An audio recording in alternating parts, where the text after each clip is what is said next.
Hey guys, welcome back to Silent Screams. Tonight's episode is going to be something that'll have you sleeping with the lights on, so consider this your last warning. We're diving into one of my all-time favorite genres, wilderness horror. There's something about the wild, untouched places of the earth that feels both beautiful and terrifying. No matter how prepared you are or how much gear you have, the wilderness can swallow you whole without warning. And that's what makes it so creepy. It's so much bigger than we are, so ancient, and so full of things we can't explain. But enough talk. Grab your blankets, maybe a flashlight, and let's dive into true creepy horror stories, spine-chilling wilderness tales for a terrifying autumn night. I remember the first time I decided to go camping alone. It seemed like the perfect escape from everything. The noise of the city, the stress of work, the constant bombardment of social media. Just me, a tent, and miles of wilderness. I'd always heard about how calming it was to disconnect, how nature could reset your mind and spirit. At the time, I thought, why not? Autumn had just set in, and the colors in the forest were breathtaking, the air crisp and sharp. The perfect time to get away. I had picked out a remote location, a little-known trail upstate that promised seclusion and beauty. The trail was marked, but only faintly so. There weren't many people who ventured that deep into the woods, and that was exactly what I wanted. Just me and nature, no distractions, no people. Or so I thought. The first few hours were magical. I set up camp in a clearing surrounded by towering trees that reached so high. You could barely see where they ended. The forest floor was littered with bright red and orange leaves, creating a blanket of color that crunched beneath my feet. The sun hung low in the sky, casting long shadows that made the place feel even more enchanting. By the time the sun dipped behind the mountains, I had a fire going and was sipping on some instant coffee. The crackling flames were the only sound in the quiet of the forest, and it felt like the whole world had gone still, holding its breath. It was peaceful, serene. Until it wasn't. Around midnight, the fire had burned down to embers, and I was lying in my tent, staring up at the fabric ceiling. The wind had picked up, making the trees outside rustle and sway. At first, it was kind of relaxing, like white noise. But as the minutes ticked by, something felt off. The wind was too erratic, too loud. And mixed in with it, I thought I heard something else. Faint, barely noticeable, but enough to make me sit up in my sleeping bag. It sounded like footsteps. I sat there, frozen, listening. The fire outside had almost died, leaving the clearing in near darkness, except for the slivers of moonlight that managed to peek through the dense canopy above. The sound came again, louder this time. Leaves crunching, twigs snapping. Someone or something was moving out there. I grabbed my flashlight and unzipped the tent as quietly as I could, my heart pounding in my ears. When I stepped out, the night air was cold against my face, and the forest was unnervingly still. I pointed the flashlight in the direction of the noise, but all I could see were trees and shadows. Nothing out of the ordinary. But the feeling didn't go away. That prickling sensation on the back of my neck, the kind that makes your hair stand on end, kept me on edge. I called out, "Hello? Is someone there?" Silence. I waited, half expecting a deer to come bounding through the trees or a raccoon to scurry away, startled by the light. But there was nothing. Just that heavy, oppressive silence.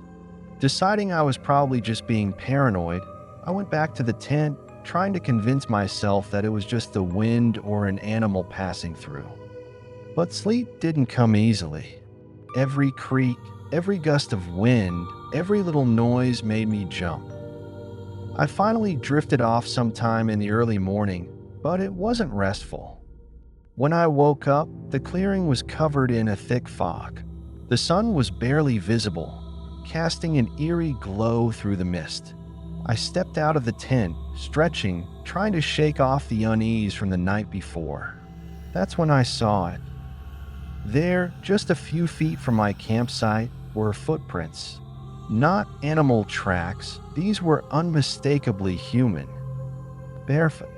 And they were fresh. My blood ran cold as I followed the prints, which led from the edge of the clearing, circled around my tent, and disappeared back into the woods. Whoever, or whatever, had been out here last night had been watching me. And they weren't wearing shoes. Panic set in, and I quickly packed up my things. I wasn't about to stick around to find out who those prints belonged to. But as I was about to head back toward the trail, something else caught my eye. On a tree near the edge of the clearing, there were marks, deep, deliberate scratches, like something had been carving into the bark. 4 parallel lines like claw marks. I took off down the trail, my heart racing, constantly looking over my shoulder, half expecting to see someone or something following me. The hike back was a blur. I moved as fast as I could, nearly tripping over rocks and roots, the whole time feeling like I was being watched. But I wasn't alone. The closer I got to where I'd parked, the more things started to feel wrong. The woods, which had been vibrant and full of life the day before, were now deathly still. No birds, no rustling leaves, nothing. Just that oppressive silence hanging heavy in the air. I quickened my pace, desperate to reach the car. Then, out of nowhere, I heard it again, those footsteps. But this time, they were faster, more deliberate, like something was running toward me. I didn't dare turn around. My instincts screamed at me to run, so I did. I sprinted down the path, my breath coming in short, panicked gasps. That's when I heard it, a low, guttural growl, barely audible over the sound of my own heartbeat. It was coming from behind me, getting closer. My legs burned, but I pushed on, fueled by sheer terror. Whatever was out there, I knew it wasn't human. Just as I was about to burst out of the tree line, I caught a glimpse of something in my peripheral vision. A shadow tall and distorted, moving through the trees, keeping pace with me. But before I could get a better look, I broke through the woods and into the open. My car was just ahead, parked on the side of the narrow dirt road. I fumbled with my keys, my hands shaking so badly I nearly dropped them. The moment I unlocked the door, I jumped inside, slammed it shut, and locked the doors. For a few moments, I just sat there, breathing heavily, staring at the tree line, half expecting something to come bursting out after me. But nothing happened. The woods remained still. I started the engine and peeled out of there, my hands gripping the steering wheel so tightly my knuckles turned white. The whole drive back, I couldn't shake the feeling that I was being followed, that whatever was out there in the wilderness was still watching me. I never went back to that campsite. And every now and then, when I'm alone at night, I swear I can still hear those footsteps. I didn't sleep much for the next few days after that camping trip. The events replayed in my mind like a broken record. The footprints, the scratches on the tree, the shadow in the woods. None of it made any sense, and the more I tried to rationalize it, the more unsettled I felt. But one thing was clear. I was lucky to have gotten out of there. Whatever was lurking in those woods had no intention of letting me leave in peace. I couldn't shake the feeling that something had followed me home. It was irrational, I knew that. But sometimes, late at night when the house was quiet, I'd hear faint noises, scratching sounds at the windows, footsteps in the hallway. Every time I went to check, there was nothing there. It was probably my imagination running wild, but it felt real enough to keep me on edge. One evening, about a week after the trip, I found myself sitting on the couch, scrolling through my phone, trying to distract myself from the creeping sense of unease that had become a constant companion. I kept thinking back to those claw marks on the tree. It hadn't been an animal. They were too deliberate, too deep. I'd seen bear claws on trees before, and this was different. This was something else.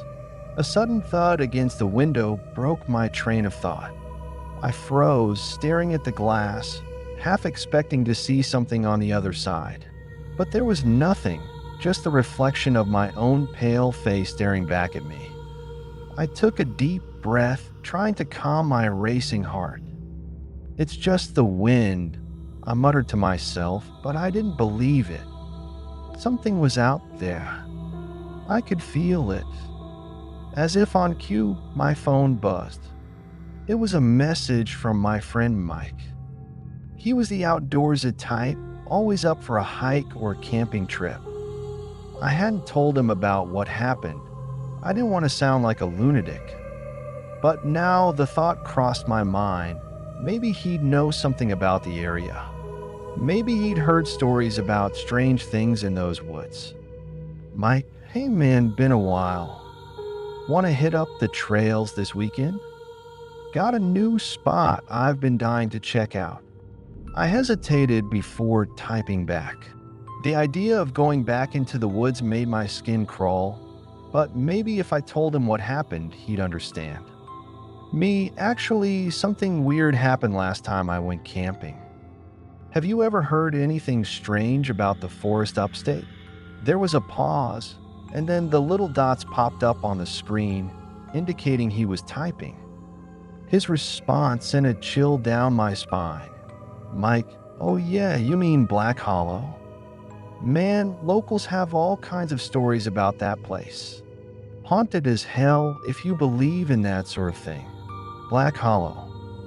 I hadn't realized that was the name of the area I'd camped in. Haunted? I typed back quickly, my fingers trembling. What kind of stories?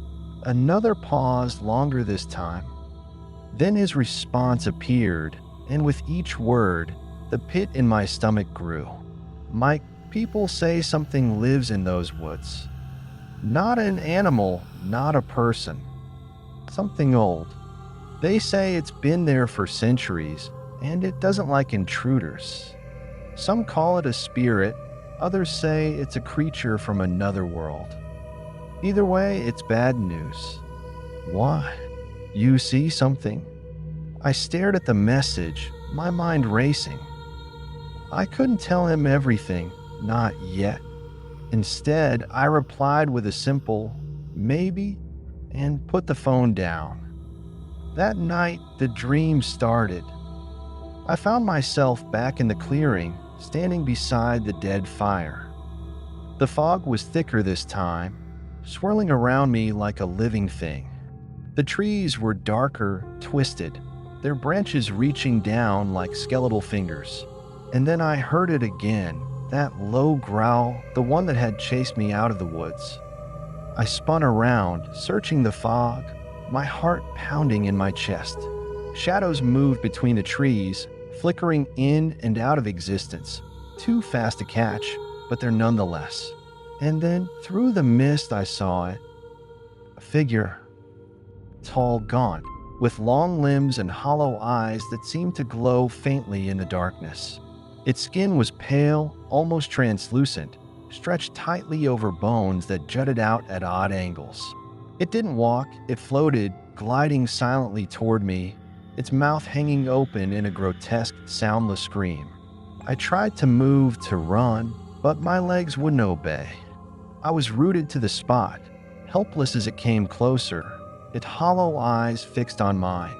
The air around me grew cold, so cold I could see my breath, and the fog thickened, wrapping around me like a suffocating blanket. Just as the figure reached out its long, bony hand toward me, I woke up, gasping for air, drenched in sweat. The dreams came every night after that, always the same, always ending with that figure reaching for me. And every day, I felt the pull to return to the woods growing stronger. It was like something was calling me, drawing me back to Black Hollow. I knew I couldn't ignore it anymore. I packed my bag and drove back to the trailhead the next morning. The sky was overcast, and the air was heavy with the smell of rain. As I stepped onto the trail, the same sense of dread washed over me, but I pushed it down. I had to know what was out there. I had to know if I was losing my mind or if something real was haunting those woods. The hike was faster this time, my feet moving on autopilot as if they knew the way. The deeper I went, the more the world seemed to close in around me. The trees grew taller, the shadows darker, and the silence heavier. It was like stepping into another world, a world where the normal rules didn't apply. By the time I reached the clearing, the sky had darkened, and the wind had picked up, whipping through the trees with a howling intensity. The fog was already settling in, swirling at the edges of the clearing like a living thing. I stood in the center, staring at the spot where my tent had been. The claw marks were still there on the tree, deeper now, as if whatever had made them had returned, angry that I had left. I felt it before I saw it, the cold, creeping sensation of being watched. My breath came in shallow gasps as I turned slowly, scanning the trees, and then it stepped out of the shadows. The figure from my dreams. Pale, gaunt, its hollow eyes fixed on me with an intensity that made my skin crawl. It moved toward me, slow but deliberate, the fog parting as it came closer. My heart pounded in my chest, but I couldn't move. I couldn't breathe. Then it spoke. "You shouldn't have come back." The voice was a whisper, barely audible over the wind, but it cut through the air like a knife. I stumbled back, my mind racing, trying to comprehend what I was seeing, what I was hearing. This wasn't possible. None of this was possible. The figure stopped a few feet away from me, its hollow eyes never leaving mine. "You were warned," it said again, its voice growing louder, more menacing. I opened my mouth to speak, but no words came out. My mind was blank, my body frozen. The figure raised its hand, and for a moment, I thought it was going to touch me, to drag me into whatever hell it had come from. But instead, it pointed to the woods behind me. "Leave," it whispered, "and never return." I didn't need to be told twice. I turned and ran, my feet barely touching the ground as I sprinted back toward the trail. The wind howled in my ears, and the trees seemed to close in around me, their branches reaching out like claws. I didn't stop until I reached my car, gasping for air, my heart threatening to burst out of my chest. I slammed the door shut and drove away, not daring to look back. As I sped down the dirt road, the sky opened up, rain pouring down in sheets, washing away any trace of my presence in those cursed woods. I never went back to Black Hollow, and I never will. But sometimes late at night, when the wind is howling and the world is quiet, I can still hear that whisper. "You shouldn't have come back." And that's it, guys. That's the story. I'm not sure what I encountered out there, but I know one thing for sure. Some places are meant to be left alone. The wilderness may be beautiful, but it holds secrets dark and ancient that we're not meant to uncover. So if you ever find yourself deep in the woods alone, and the air grows cold, and the shadows start to move, just remember, sometimes it's better not to look too closely.